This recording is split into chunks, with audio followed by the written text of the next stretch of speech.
Evening, everyone. This evening we're going to be reviewing our readings for this week. We read chapters 3 and 4 of On the Origin of Species and part 1 of the Descent of Man. In chapter 3, Struggle for Existence, Darwin explains that organisms compete for limited resources. Only one of those with advantages, traits, survival, and reproduce. I have my notes as well. In chapter 4, the natural selection, he describes how these traits build up over generations, leading to the formation of the new species and diversity of life. In Descent of Man, Darwin applies these same evolutionary principles to humans, arguing that people share common ancestors with other animals and that human physical, mental, and moral traits develop through natural and sexual selections. All right, identify some questions that's kind of going on. Darwin asks, why do certain species flourish in one environment but fail in another? Another one is this: why do some traits present while others disappear in population? Arguments going on.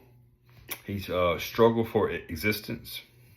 And Darwin's central argument is that natural selections drive evolution, and individuals with traits better suited than their environment are more likely to survive and reproduce. Passing those advantages, traits to the next generation over a long period, this gradual combination of favorable traits and lead to emerge of new species. He compares natural selections to artificial selections in domestic plants and animals to illustrate how small changes can produce significant results. All right. A strength that I have from reading Darwin's is he has a logical reasoning in his mindset. I wouldn't really say my mindset, but he provides a clear step-by-step explanation of how natural selection works. How natural selection works. Verification, competition, survival, inheritance, evolution. His reasoning accommodates objections such as the challenge of explaining complex organs and offers plausible explanations for gradual development. Okay? Weakness, speculate aspects of human evolution.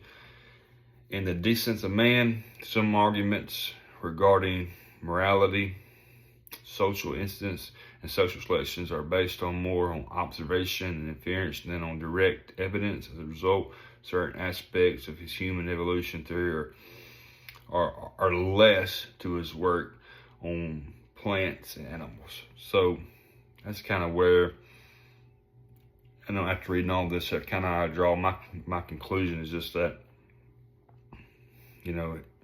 evolution, he really don't have a firm foundation of really where all this stuff started. He has it all lined up now, all his reasoning, but why do we still have monkeys? Why do we still have all this stuff if we really come from evolution? So to me, that's the weakness, and that's kind of the questions that I would ask him as well.